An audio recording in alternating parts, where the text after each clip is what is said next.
Welcome to Security Architecture Podcast, where we help cybersecurity professionals to stay ahead of the curve and ensure they are successful in their cybersecurity journey.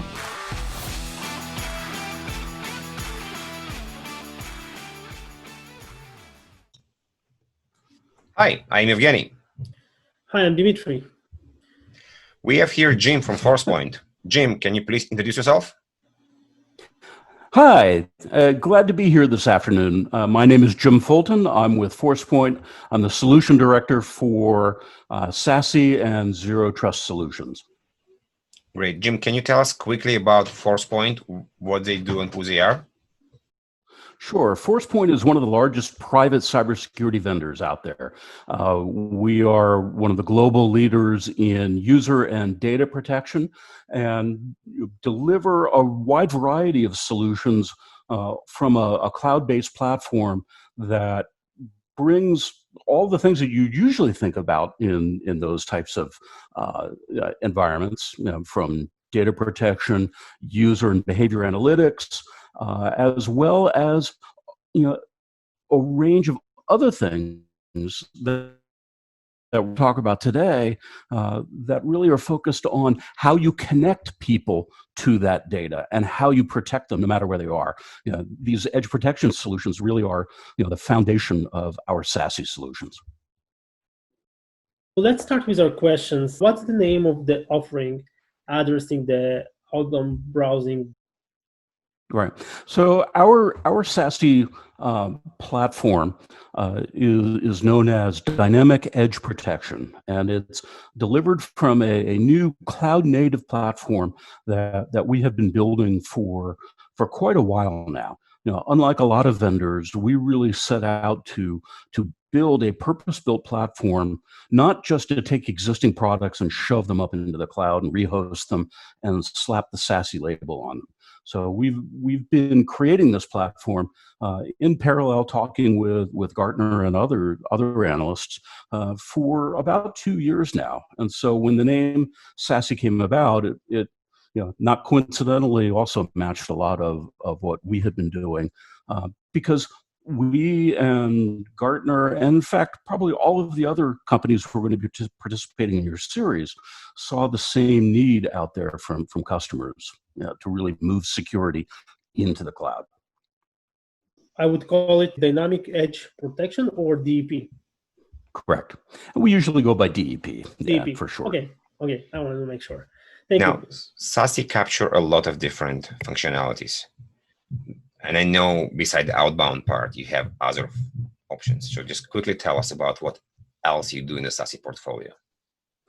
Right. So SASE really is about bringing together 4 major categories of security and unifying them. So it's not just about delivering them as a service, but really finding ways to make them better than the sum of the parts. So, while many people think of it as web security, because that was one of the original cloud delivered security services, it also brings network security, cloud access, or more generally application access security, and data security together. And it's that really that unification of the web security, the network security, application security, and data security that makes SASE really so interesting. Because in the past, people have always had to stand up multiple products, and whether they were delivered from the cloud or whether they were on premise, there were still separate consoles, there were separate sets of policies. Where SASE is going is really about saying, no, you should be able to express one policy that captures essentially the business rules that you're trying to implement, so that you can, for example, have controls based on things in the network, upon what applications you want to access, regardless of whether they're internal or up in the cloud. The ability to do things like data loss prevention or DLP on the data that's flowing among all of that. And so it's really about creating something that's greater than the sum of the parts. Great. Tell me a bit about the maturity. because there's a lot of stories on the I guess on the wire, companies moving boxes to the cloud, just spinning VMs. So tell us a bit about the DEP maturity. Sure. So SASE overall is a relatively new phenomenon. Now there are companies out there that are slapping the name SASE on existing offerings, but early on, even Gartner was saying, no, that's not the idea. The idea is really to create something that's cloud native that really works. Now, most companies are drawing on mature technology, but how you integrate them is really key. As I mentioned, we've been working on dynamic edge protection for 2 years now. It is live. We have initial customers in several different countries that are using it day in and day out, providing protection. And what the approach that we're taking is really to take the existing technologies that we have that are delivered in a wide variety of products. And these are very, very mature technologies that are proven out, literally in thousands of customers around the world. And extracting the key pieces, decomposing them, to use a culinary metaphor, so that it's not just about, say, putting a firewall up in a VM. It's about breaking that apart, extracting the firewall pieces, the IPS pieces, the internal connectivity pieces, the application control pieces.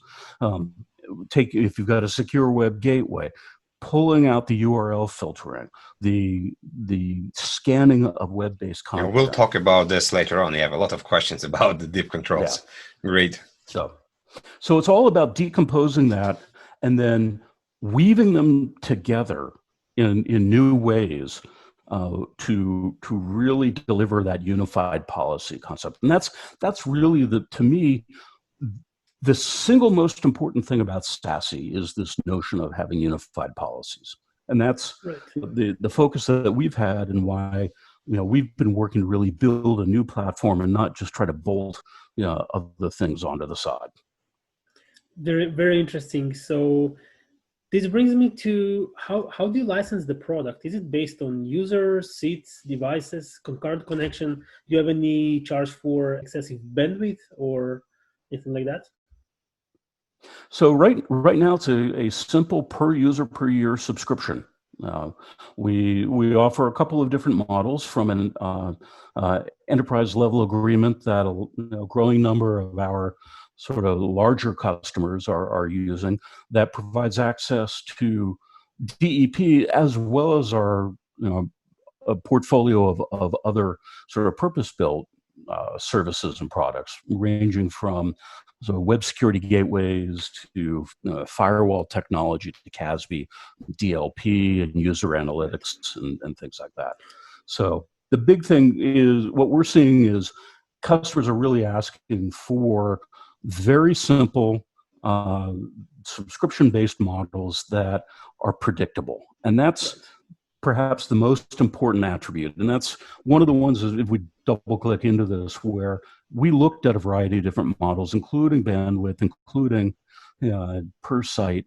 And ultimately, we kept coming back to per user, because that's what customers said, look, I need to be able to plan year to year what it's going to cost me. And so having things that could vary really were showstoppers for them.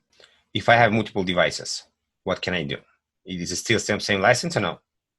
So it's per user. So we don't care how many devices you use. And we think that moving forward, that will become the model, because everybody is using multiple devices.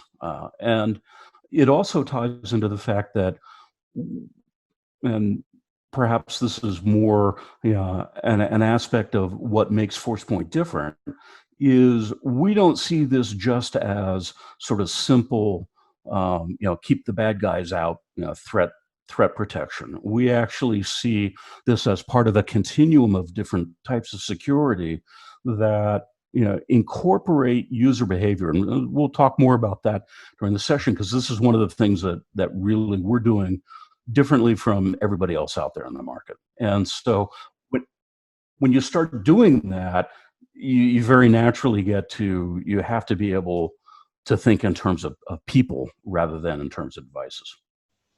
Great. Let's jump to the architecture.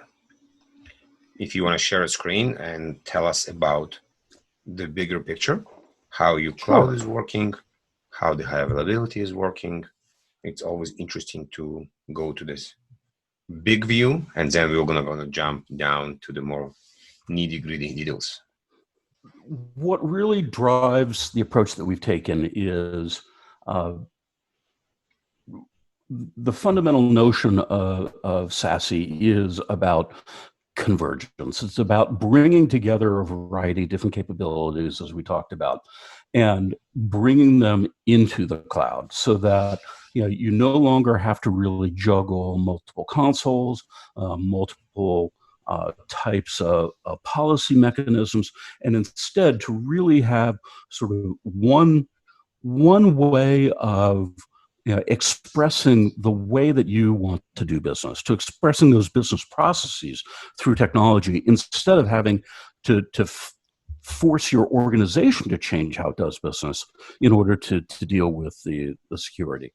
So Forcepoint, as I mentioned, has built a cloud-native platform that really brings together a variety of different capabilities that are used to power several different cloud-native solutions that we call dynamic user protection, dynamic data protection, and dynamic edge protection.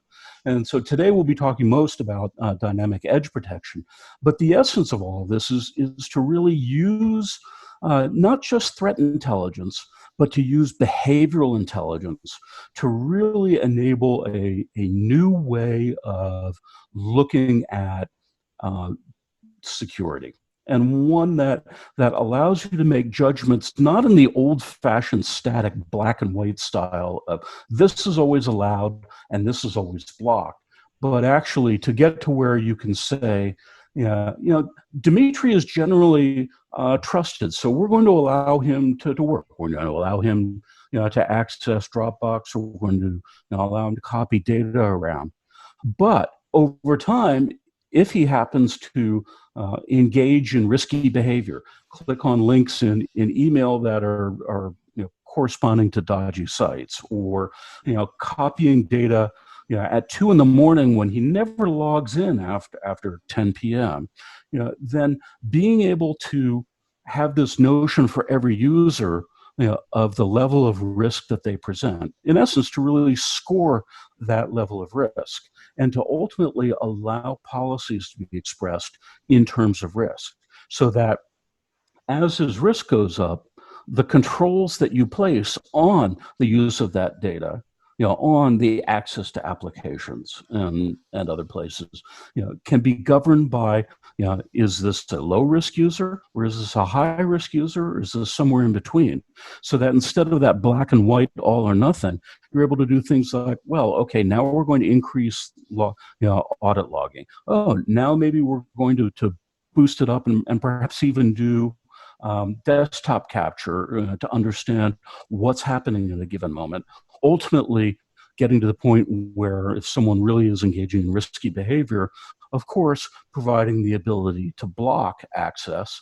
But at that point, what we've done is changed the focus of security from how do you go out and be sort of the Mr. No, you can't do that, to instead staying out of the way of people who are trusted, who are doing their jobs, and then providing the right information and the right trail to be able, to really show when people do things that are inappropriate, whether it's on purpose, whether it's by accident, or whether it's not even them and it's, for example, some piece of malware hijacked their credentials and was doing it, trying to mimic them.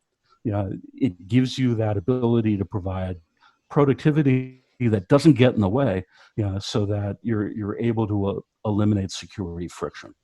So some of the things that make Forcepoint different is that this cloud platform, it really is being developed to ultimately be delivered from multiple cloud platforms, Today, we're using Amazon Web Services for that cloud platform, supplemented with our own global network of cloud data centers around the world. Then integrating in technology for providing visibility and control throughout networks. We have some of the industry's first true SD-WAN technology that we've developed over the years. And we also have endpoint technology that brings together many different capabilities, from data protection and enforcement of data policies to providing context to the network controls for being able to understand, for example, what program is actually requesting access to the network, so that our firewall capabilities, for example, are able to know not just, okay, this is coming from Ev's laptop, but it was actually coming from this particular old version of a browser that we really don't want to allow usage. Or if it's coming from a kiosk where the only thing you want to allow to communicate off of that particular network might be the point of sale.exe software. But if something else then tries to communicate off network, you're able to shut it right down. Then applying that behavioral intelligence and threat intelligence to really power a variety of different capabilities in the middle that are managed altogether. Yeah.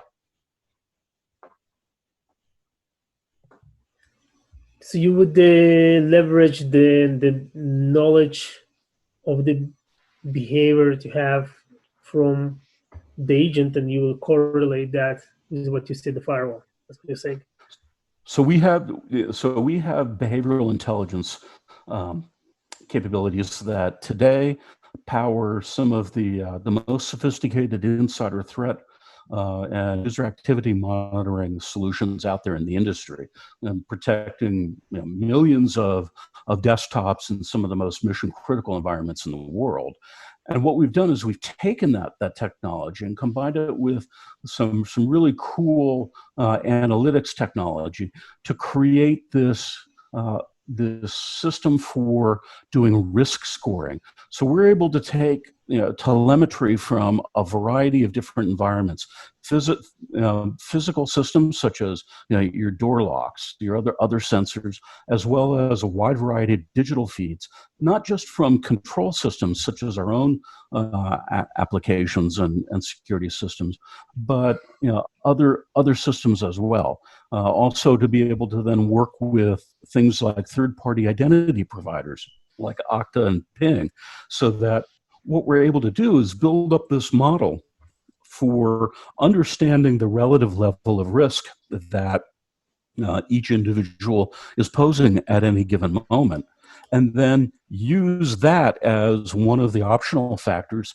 in expressing policies. And so this is a very different approach. It's one that today we're already delivering for doing data protection, so that you can do this risk adaptive approach to protecting data. And we're bringing that same risk adaptive approach to our dynamic edge protection SASE platform. So you'll be able to provide the same way of protecting access to applications, to websites, to any network site out there, not just based on, well, okay, this is a blacklist, this is a whitelist, but for all of the stuff in the middle, the gray area in the middle, being able to take a risk-based approach instead of the old-fashioned static approach. It's going to be very powerful. Everything you have mentioned is happening in real time, right? Yeah, it operates in near real time, and it's all automated. And in fact, that's one of the keys to this is that when you take a different approach to security, you can't make it rely upon manual actions, because there's just too much data flowing through, and that's particularly important for Forcepoint, because our focus really is on sort of mid to very large enterprises. So our customers typically are anywhere from thousands of employees up to hundreds of thousands. And so we design everything really for global scale and global manageability. So it really has to be automated. Do you have a reverse proxy solution as part of your offering, when I can actually use it without any agent?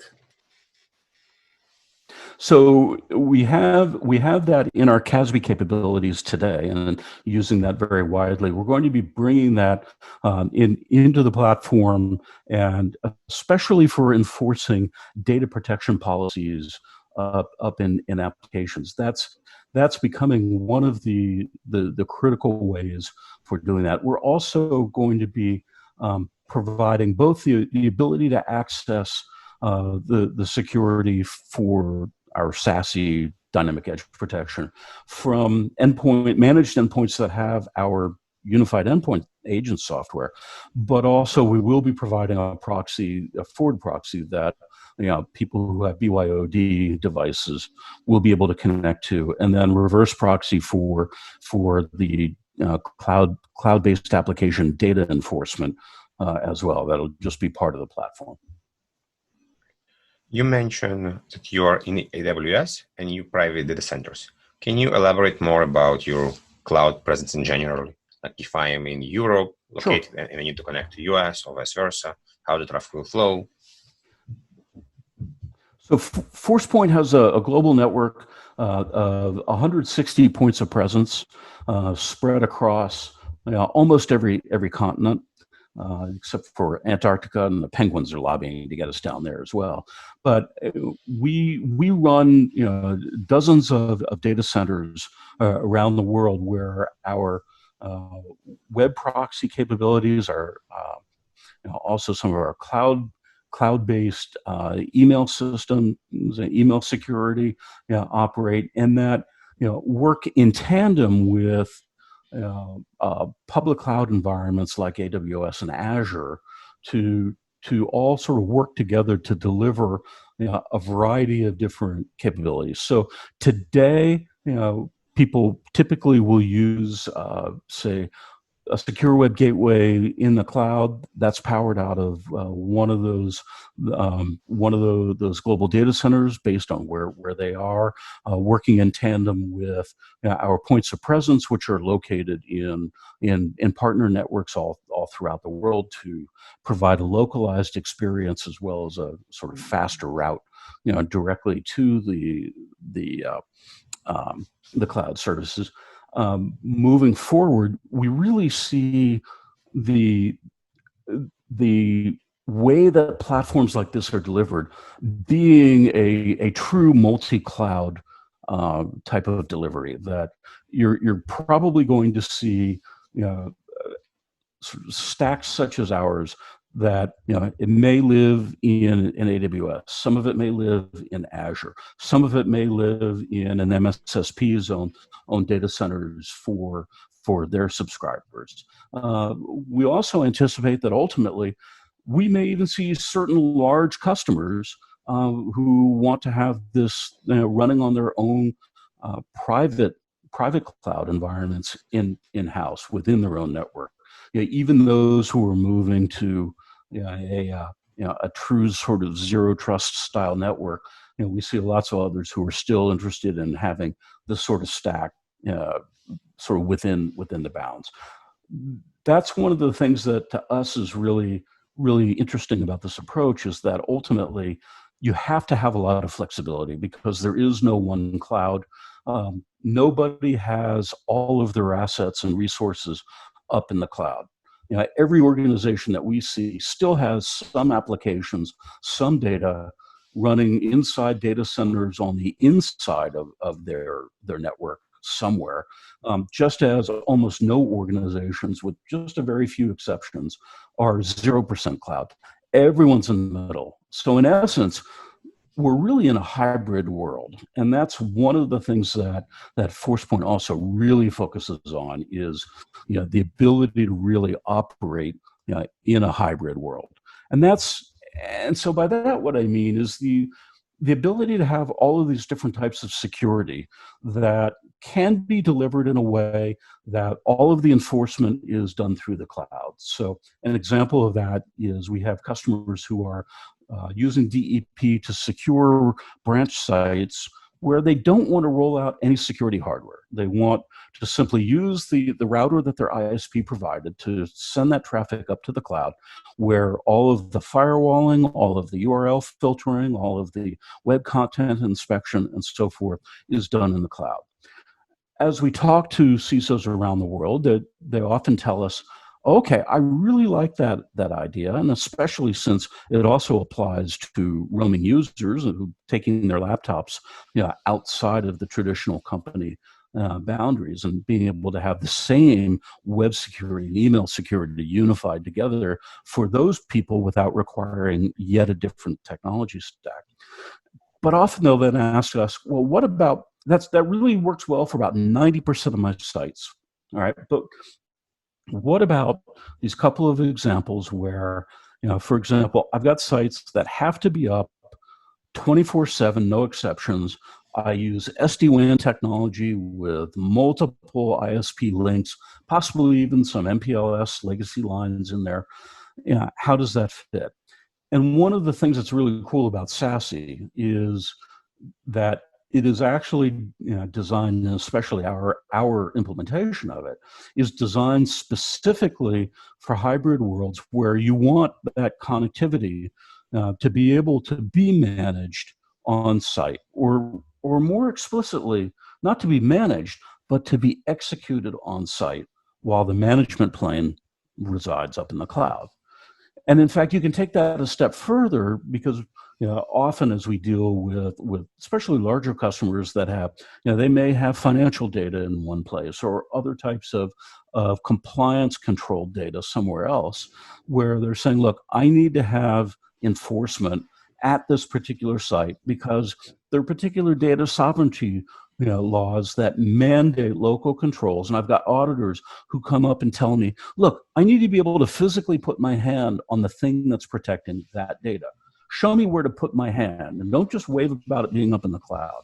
And so for those cases, having the ability for the cloud to delegate that enforcement to a device, essentially a black box that is hanging off of the cloud, becomes really important. And this is one of the aspects that Forcepoint is really focused on, is to be able to really treat hybrid environments in a completely seamless way, so that you don't care whether enforcement is happening on the ground or up in the cloud. And that's one of the things that will also be really setting us apart from a lot of other players out there. How you would scale for customers' demand? And I'm sure that you experienced it recently with COVID-19, having most of the workforce transitioning to work from home. Yep.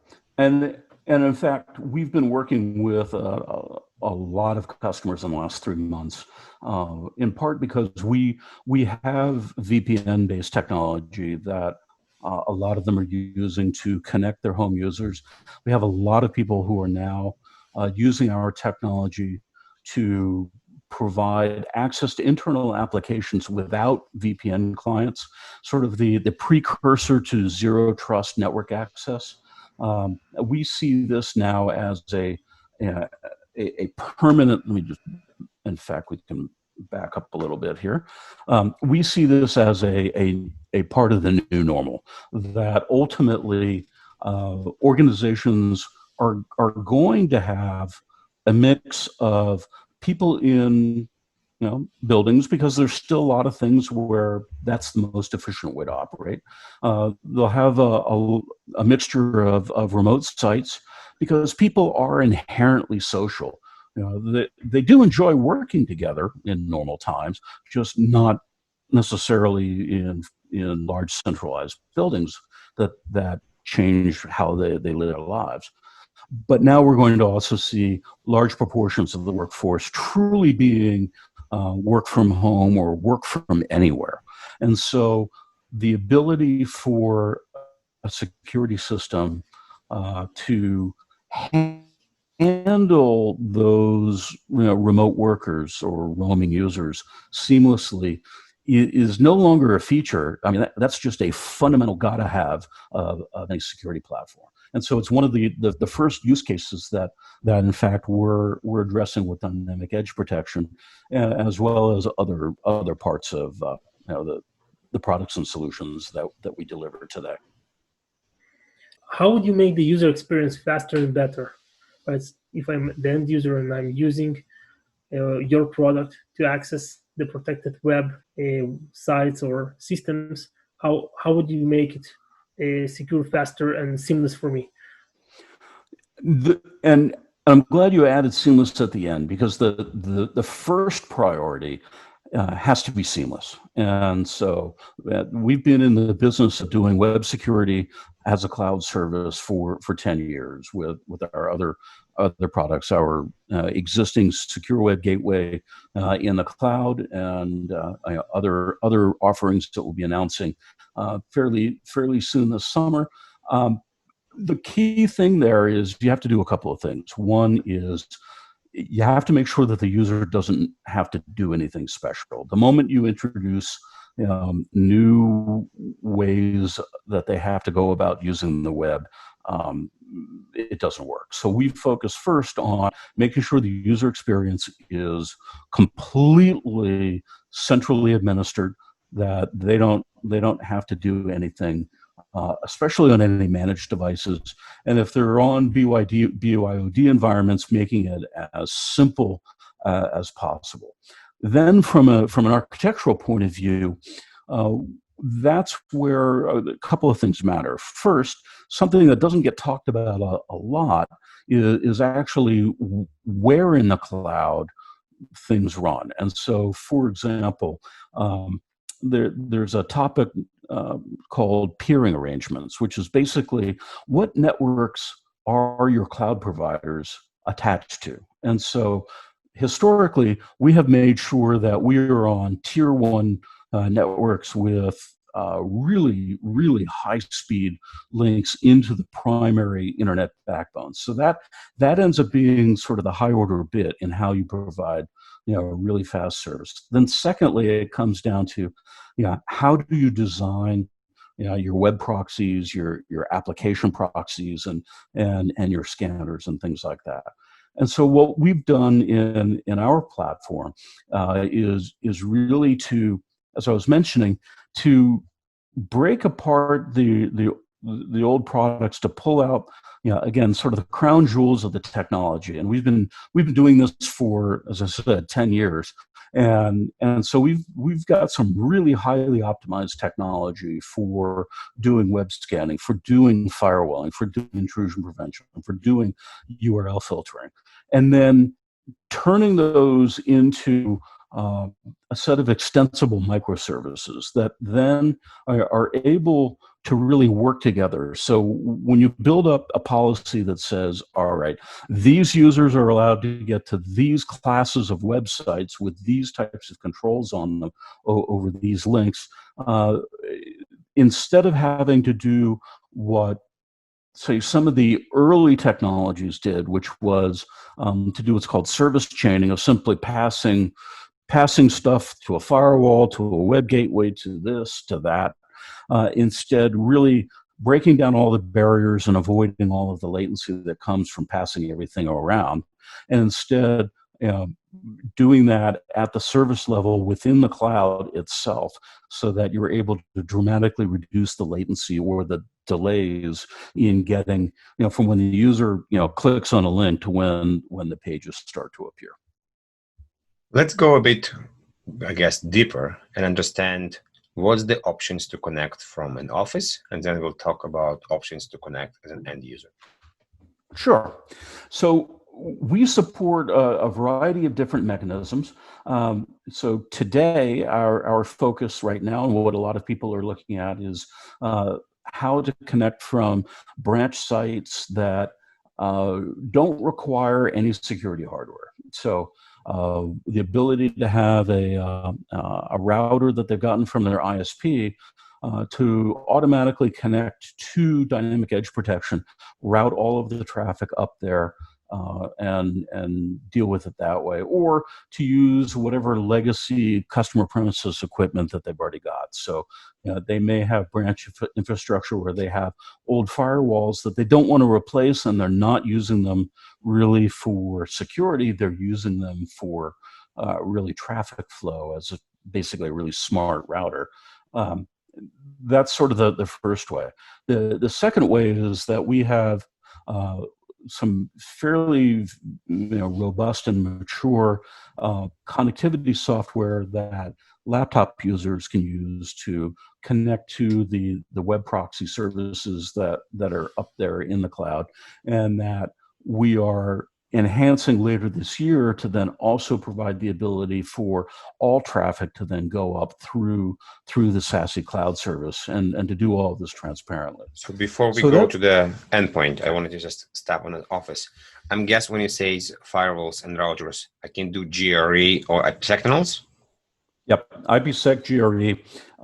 We also will be incorporating a technology that we use in our existing secure web gateway as a service offering that we call Easy Connect, that allows devices such as our firewalls to really seamlessly connect. Basically, it also has the best of both worlds, IPsec and GRE. Any limitation on traffic bandwidth from GRE or IPsec? No. The biggest barrier tends to be just the organization's ability to set up GRE or IPsec. IPsec tends to be a little trickier than GRE, although it's a lot more capable. Every tunnel, and customers can have multiple tunnels, supports up to 10 gigabits per second. And as mentioned, people can have multiple tunnels set up as well. So it's we haven't run into any issues yet of any bandwidth. For the SD-WAN providers, do you guys have any way to provision, work better with the other SD-WAN vendors? So what we are doing right now is the initial focus is to provide the security that is needed on top of SD-WAN, because raw SD-WAN by itself doesn't provide security. It provides privacy, encryption of traffic, but that's not security. You need the ability to keep intruders out of every location. You need the ability to protect the use of web content, and you need the ability to protect data used in cloud apps. So we have that. Now, we have, as a company, Forcepoint has, in fact, some of the largest scale SD-WAN deployments in the world. We have customers managing thousands of sites from literally a single pane of glass with a single set of policies. This technology will be coming into the platform fairly soon. So in fact, we will provide the ability to manage policies for SD-WAN, and that will include the ability to have multiple ISP lines and use them, but more interestingly, to also do things like doing fast path routing among sites, where you don't necessarily want to send all the traffic up into the cloud and back down again. There are, for example, if you've got VoIP applications, voice over IP, you may want to spin up a direct connection from one branch to another branch, do that phone call, and then tear it down, so that you don't have to send it up all the way. In this case, I'm guessing you will able to do high availability and switch connection, because you control the SD-WAN and the cloud in case of one link going down. Yeah, we will, because we also, and in that model, we'll offer this notion of this cloud, this edge connector. Essentially, don't even think of it as an appliance. Don't think of it as a router. Think of it almost as a dongle for the cloud. It's something hanging off the cloud, and its job is to, again, execute the SD-WAN line management, or to do site-to-site connectivity management completely under the direction of the cloud. And that's, so we have this technology that works in a classic secure SD-WAN environment today, and we're going to be bringing this into the SASE platform, so that, again, it's fully integrated into those uniform policies. Great. And then extending that beyond SD-WAN to also being able to do the same thing for local enforcement, for places where you really need firewalling happening at the local site, or you really, for compliance reasons, need a web proxy running locally at that site. The key is you don't want any of the policy, any of the data storage, any of that to be done on site. You want that to all be seamlessly done up in the cloud. And that's where DEP is going. That's one of the key things that will set it apart from every other SASE out there. Okay, endpoint. So you mentioned there is an agent on the endpoint as well, and you mentioned about you gonna do all ports and protocols? Yes, so we have endpoint technology today that provides sort of easy connectivity up to the cloud service for web-based traffic, which is about 90% of the traffic that we see. This endpoint technology isn't just your run-of-the-mill proxy enforcement that you'll see most SASE vendors talk about having an endpoint, and usually what that endpoint is doing is enforcing the use of a PAC file in order to direct web traffic up to the proxy. Our endpoint actually does a whole lot more. It also has data protection enforcement, essentially super DLP capabilities built in. It has user activity monitoring capabilities built in. It has CASB connectivity and things built in as well. And so one of the things that we're doing with this, what we call a unified endpoint, is also we're going to be building in the ability to forward all port traffic, all protocol traffic up to dynamic edge protection, so that you can have that same web plus network security up there in the cloud. Is anything prevent me to uninstall or disable the endpoint and just go directly to the internet? So the endpoint agent is designed for managed devices. So typically what most of our customers do, because this is already used very widely, it basically powers all of our different cloud services. What they typically do is they deploy it with anti-tampering controls to prevent the end user from uninstalling it or turning it off. Okay.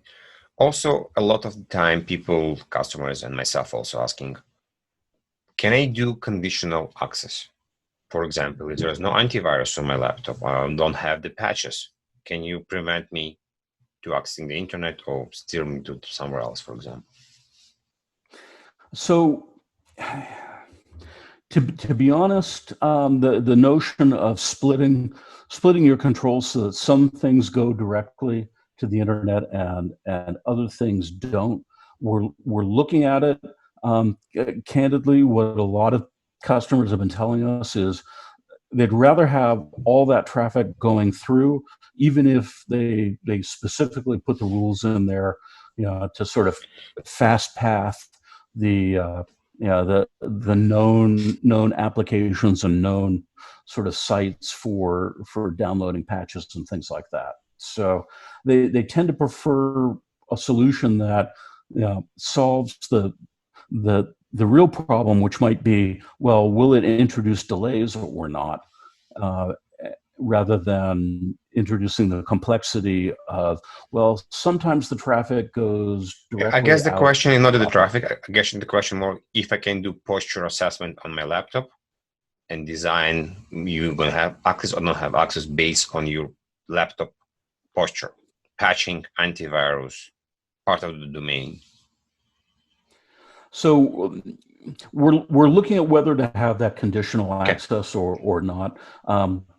Again, most of the feedback we've gotten is people, CISOs and others are actually scared of the notion of having that kind of conditional access because they want to make sure that all of the traffic is going that they have visibility and they have control over it. the key, though, is to do it in a way that the cloud service doesn't get in the way of that and slow it down. So what we're doing is really looking at how do we optimize the cloud service to make sure it doesn't get in the way. I guess the last question is about connectivity here. Is do you OEM your solution to someone else, or maybe you part of ISP, or any other way to consume the outbound browsing of Forcepoint in different ways? So these services are offered in a variety of different ways. People can buy subscriptions through a partner from Forcepoint. We also are in discussions with a variety of different MSSPs around the world. Forcepoint has been selling through MSSPs for a number of years with a variety of different solutions. And so what we anticipate is that customers will be buying SASE in a bunch of different ways. Some customers will be buying it through an MSSP, which may or may not be their telco or their ISP. Others will be buying from an integration partner who would be bundling it, for example, with a variety of other IT services. So we see really flexibility is going to be critical here. In the long term, the design that we're taking is, to ensure that cloud services, can be integrated into a variety of different cloud environments. So, for example, we anticipate having some of our essentially the edge connectivity capabilities built in directly into various telco and MSSP networks around the world.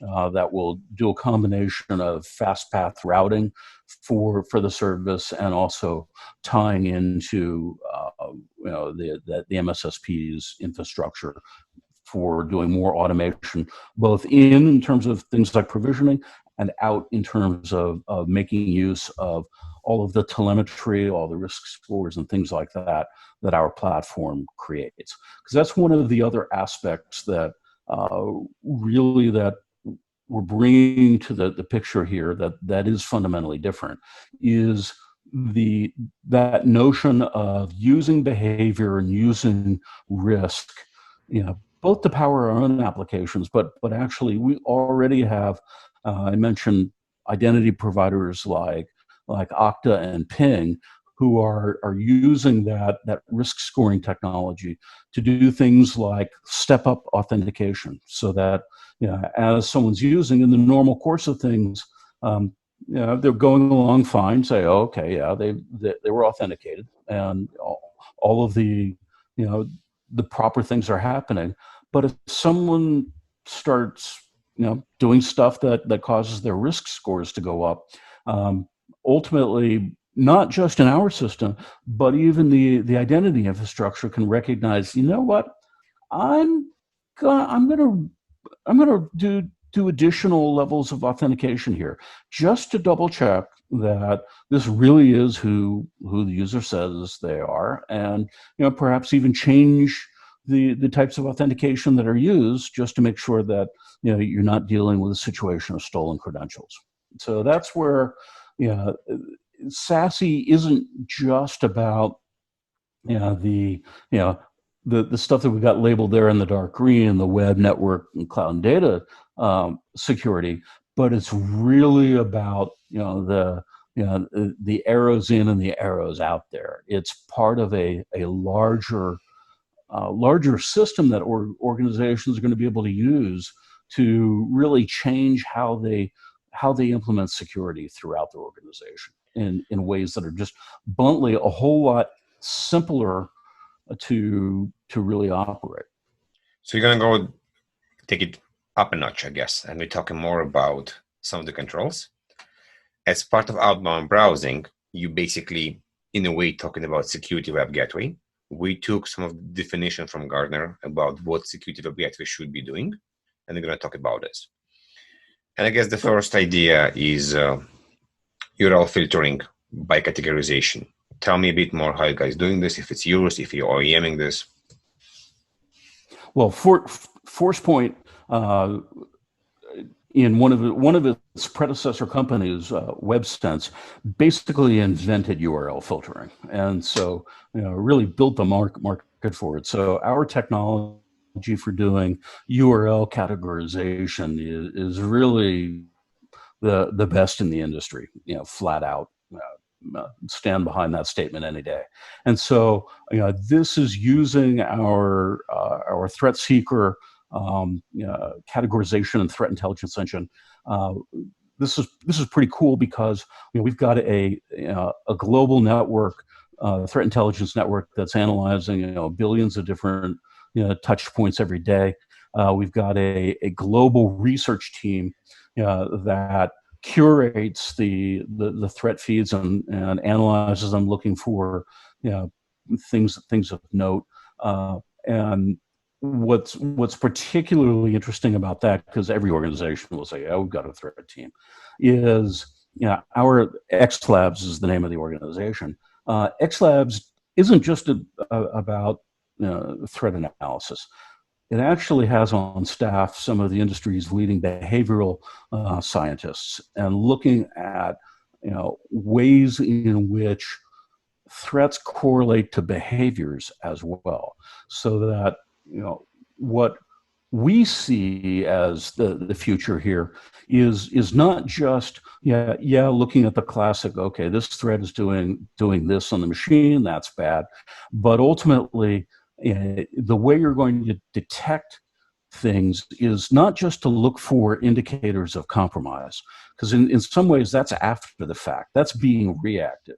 Instead, what you're going to start doing is looking what some people have started to call left of breach. Think of a timeline, all right, and start looking instead for indicators of behavior, IOBs, not IOCs. And these indicators of behavior will be, a predictor of risk. And with that risk-based approach, you're able, in many more cases, to prevent the breach from happening in the first place. And that's really where things are going, because at this point, just about every enterprise has come to accept that it's a never-ending game of chase with the bad guys, and at some point you have to assume they're going to find a way to get in, even if it's going around all of your defenses, using social engineering to subvert people. The classic USB fob in the parking lot type of issue, and done in more modern ways. And so that's where you have to look beyond the old approach of viewing security as being castle walls and a moat, around the crown jewels and the people working inside the stone building, which is what a lot of the old-fashioned web defenses and network defenses were doing.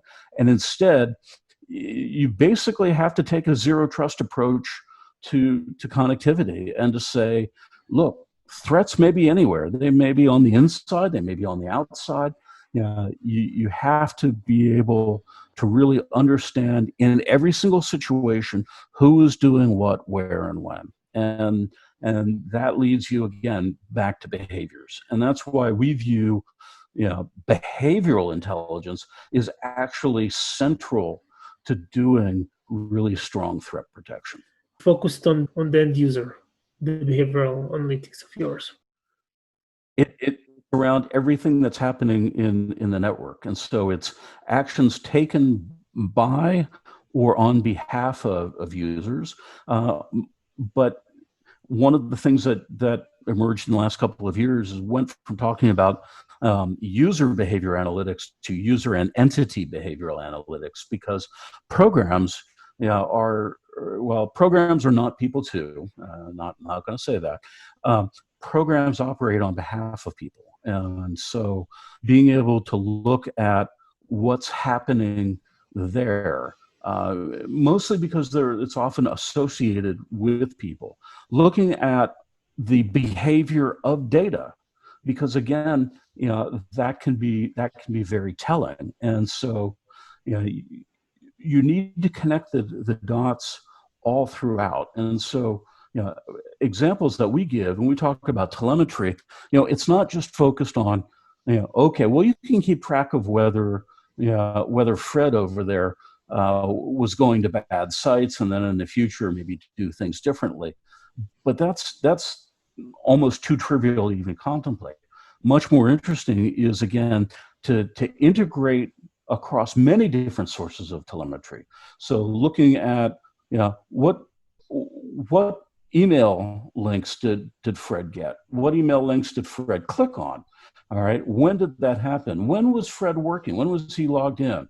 In some environments, for people who are working, once they do stop working from home and go back in, for some organizations, the ability to correlate to physical presence becomes really important. If the system sees you, logging in and geolocates your IP address, and it shows up coming from Europe at the same time that your physical security says that you've just badged in from California, well, there's a problem there. You can't be in two places at once. And that's a trivial example, but cascade that across many different applications, looking at what's happening in the cloud, across email, look at what's happening in physical systems, look what's happening on the web, look at what's happening in cloud apps. When you integrate all of that together, you get a much better picture of the overall risk that someone presents to the organization.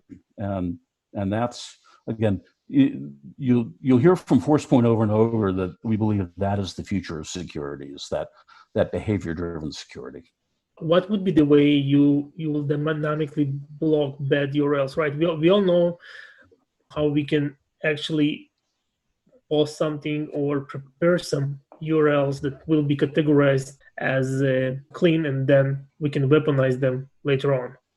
So yep. You mentioned your threat intel and threat team, but if they went over something and they already deemed it as safe and gave it low risk, how would they reevaluate it later on? So nothing is ever safe, and what we recommend to people is, because part of this is our policy mechanisms are very, very flexible. Typically, the way people go about it is they start by saying, okay, well, if we start at the top and think of, there are a bunch of categories that generally are recognized as safe. There are a bunch that are generally recognized as unsafe. And then there's a whole ton in the middle that you just don't know. Either sites aren't categorized or you just don't have a decision about that. The hard part's usually in the middle. And so in terms of managing stuff in the middle, that's where URL filtering based on reputation is merely the first of many steps. Then you almost always combine that with things like remote browser isolation that building into the platform as well, so that you can, for example, choose to have particular traffic, for example, to an unknown site that isn't categorized, because our system is literally continually updating its database all the time.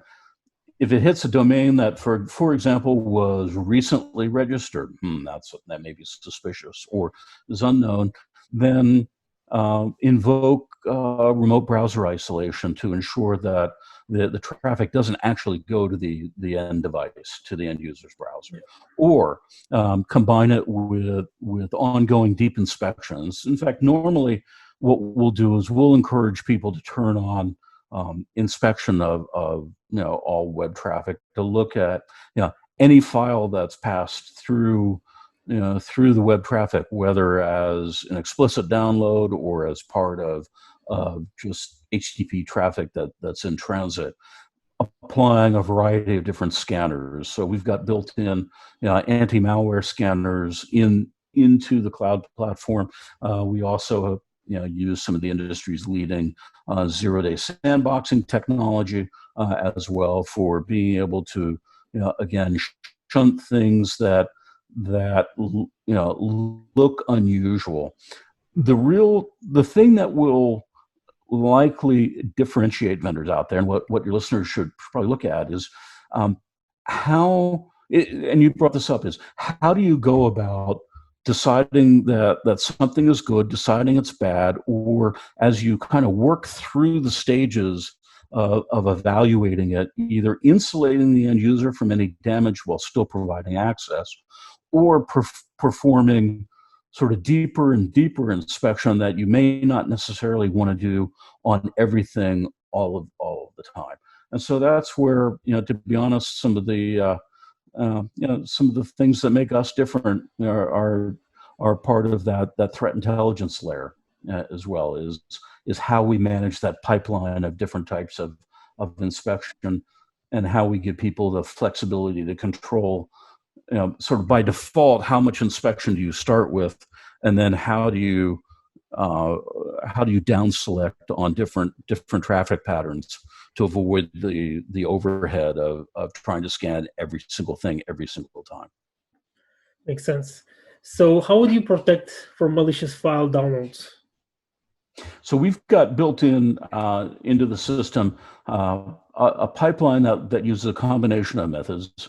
At the very start, as we were talking about, domain-based things are effectively a reputation service. So we have that. We also have reputation feeds based on sort of known files that we compare against. I have built-in AV or other anti-malware scanners directly built in.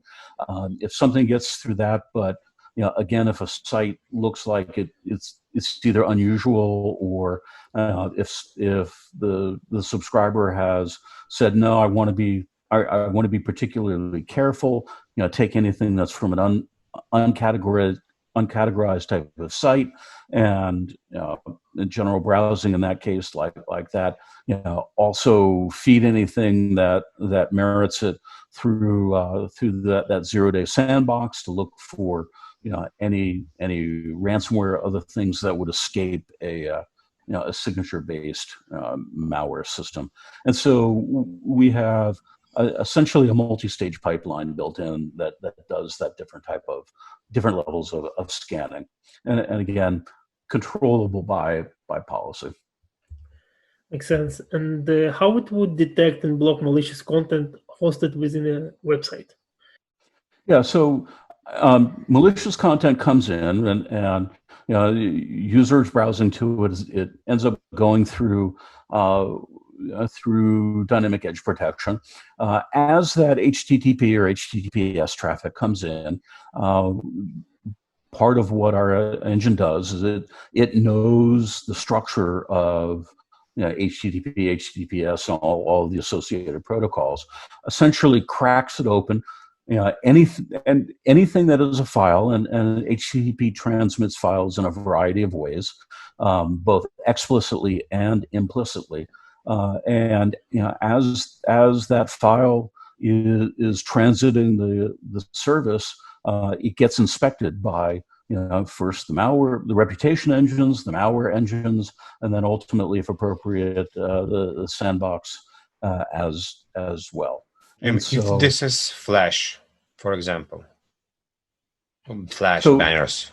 Yeah. So again, the way HTTP works is that Flash attachment looks like it's transmitted through HTTP effectively as a file, and so that will get scanned inside DEP.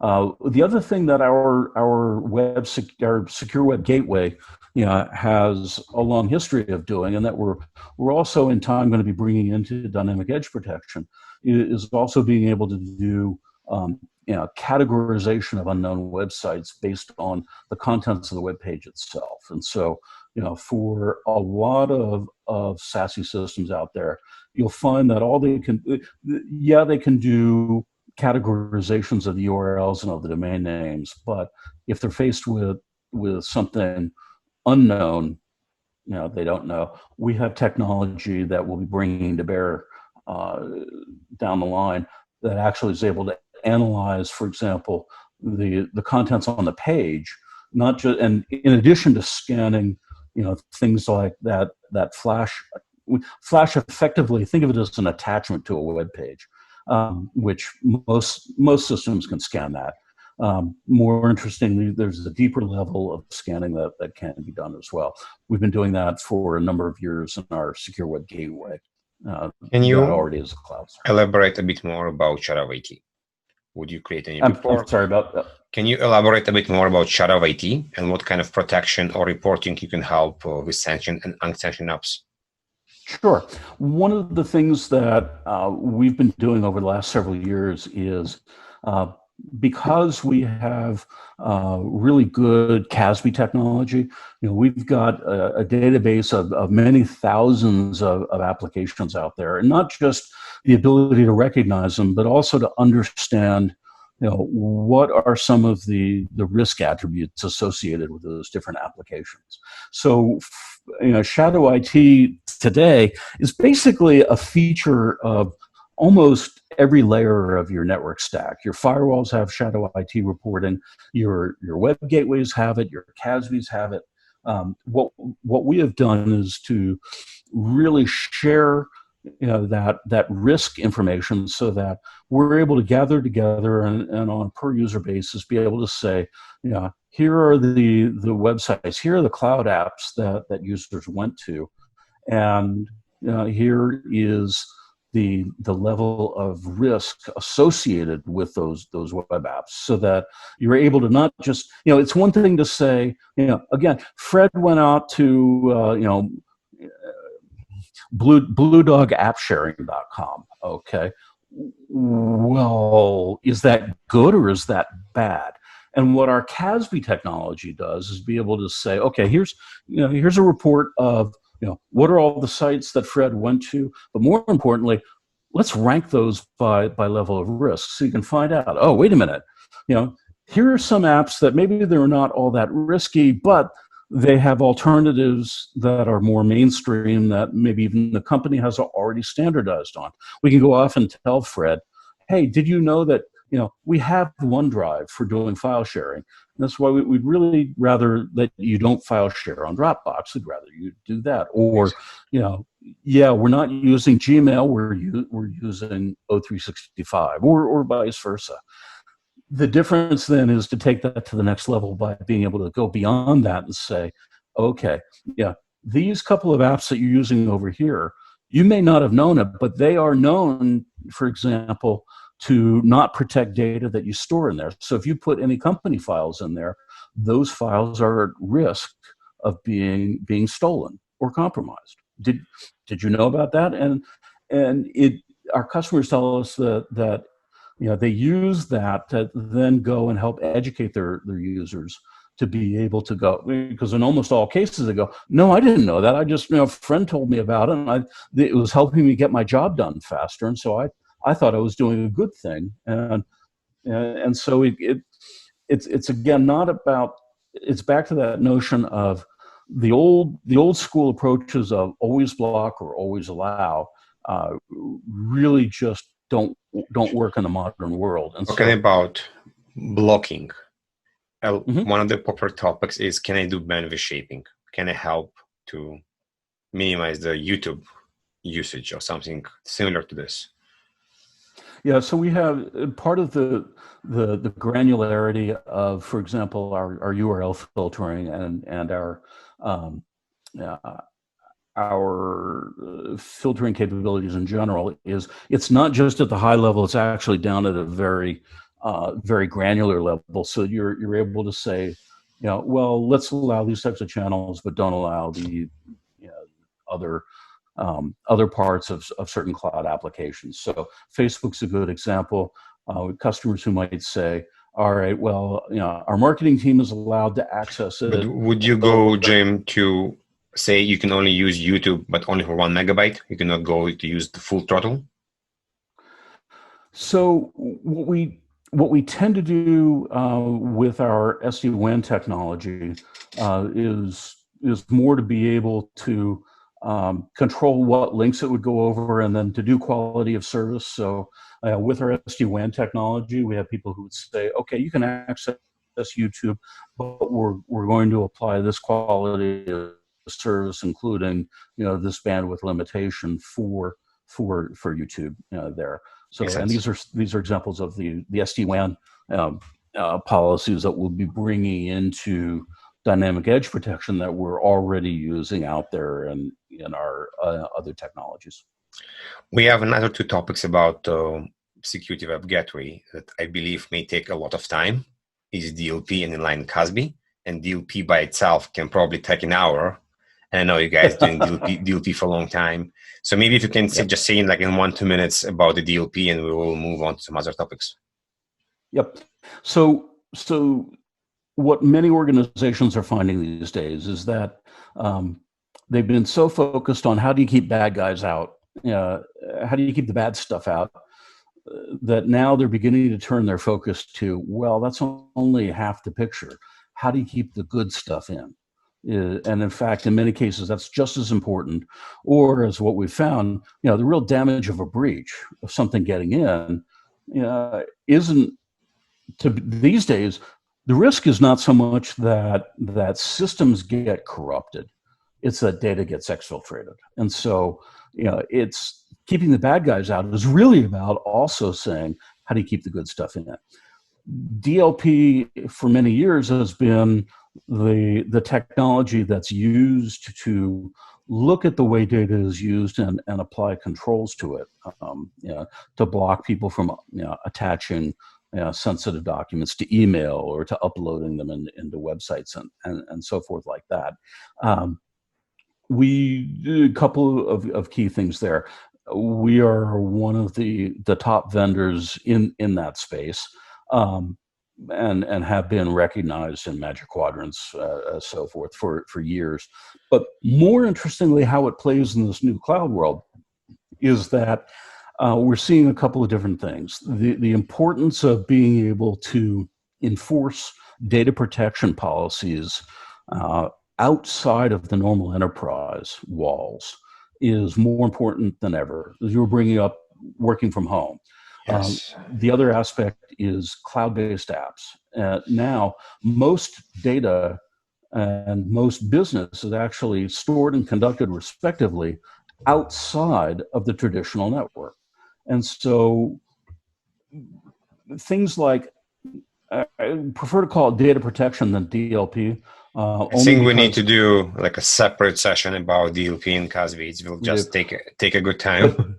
But here's where they actually all converge. And this is, again, what makes SASE so interesting, is that it's not just about saying, okay, well, you're protecting web traffic, or you're protecting email traffic, or you're protecting FTP traffic, or whatever else.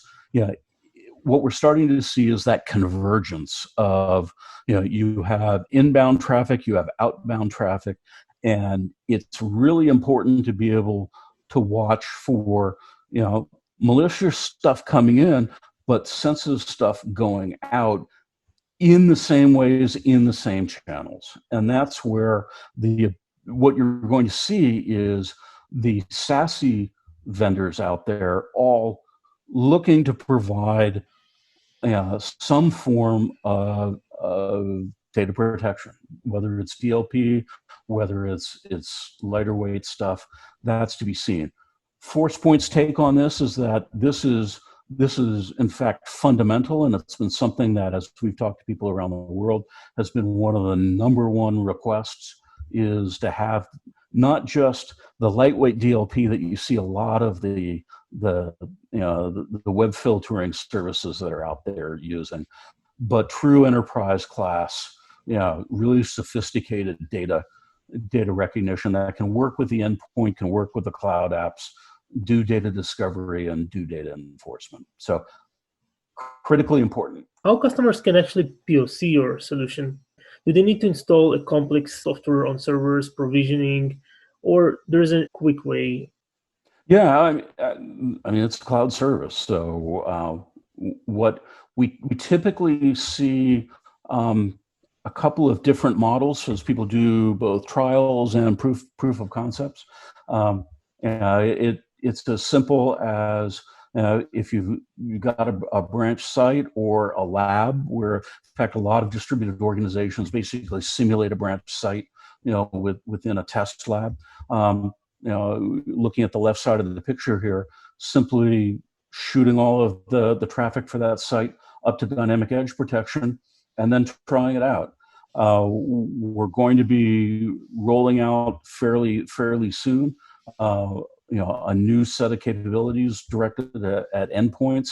And so for that, we'll also see a lot of people simply, put our agent on a laptop, and get an account on dynamic edge protection, and go set up policies and go sit at Starbucks. Sounds like the agent is the best way to do it. We spoke about technology partnership a bit. Can you tell us if you guys have any technology partners that you work a lot? Maybe it's an endpoint solution like EDR or SIEMs. So we have a variety of different partners and a variety of different integrations. So the ability, for example, to work with basically any major SIEM out there. The architecture that we have, for example, can put log data into S3 buckets, and every SIEM out there on the planet can consume that.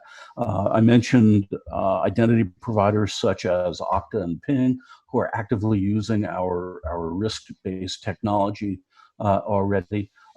We also have an ecosystem of partners for doing things. I mentioned remote browser isolation. We actually have been working with several different vendors in that space and provided integrations with them that people could use. Moving forward, we're going to be expanding that. We've got a page up on our website that lists all the different technology partners that we provide, and of course we also have integration with a variety of the Azure ecosystems and the AWS ecosystems as well. So that's one of the most important questions. What would be the 3 reports or metrics that can show the before and the after state when I'm using your technology? And it would be something that a CISO would take to the board and talk about that. So, interestingly, it varies so much from customer to customer. Ultimately, what they're looking for is some understanding of what people are doing, and of course, did you stop anything bad? Now, that's non-deterministic because an organization may get hit every couple of hours by bad stuff, or they may go weeks without anyone tripping on anything bad. And so what we see people often looking for is and this is where we're really optimizing our dashboards and reporting around making sure that people can understand how are my users using the cloud, using the web. So being able to understand traffic patterns, application usage, you brought up risk, shadow IT, and understanding the risks associated there. And so the first step ends up being, how are my resources being consumed? What applications, what network links, and so forth. Level of assessment of the current state. Yeah. And so, being able to look, and in many cases, that actually can tell them things that they would have to look across multiple tools to do. So the thing about a SASE platform is that since it's providing it not just a centralized way of providing control across a distributed organization, it's also providing visibility across that organization. Its uses go beyond the classic, here's the list of malware that I stopped. And while that's really important, what we're seeing is it's really evolving to where ultimately where we see it going is it's of course going to be, here are the bad things that happen, but rather than being black and white, it's back to that spectrum. And it's going to be, here are the sets of risky behaviors that we saw. Here are users that are, are posing different types of risk. And that can be, from actions they're taking, or it may represent personal risk. It may represent other things where the organization wants to be able to understand. And so what we're anticipating is we're actually going to see a very significant shift in what those key metrics and those key reports are over the next 2 years, as the behavioral intelligence, really becomes a factor, because it really changes the game from just looking at, how many bytes went where and how many pieces of malware did I stop, to, were people more productive? Were people, safe? Is data safe? And how do you measure that as well? And that's where that ability, to have not just your classic edge protection, types of web and network security, and even CASB is often lumped in there, but that integration of data protection and even user activity, monitoring and user protection really are coming together. That ultimately, it's all going to interlock. Thank you. And we actually on the finish line of our kind of official interview, and we want to kind of open the stage of any other topics. I have a couple of questions I want to ask, but is there anything else you want to bring before we ask you some of the other questions? I think, to me, there are a couple of key things that are exciting about SASE, and one is, of course, the convergence of things in the cloud and the operational benefits that brings.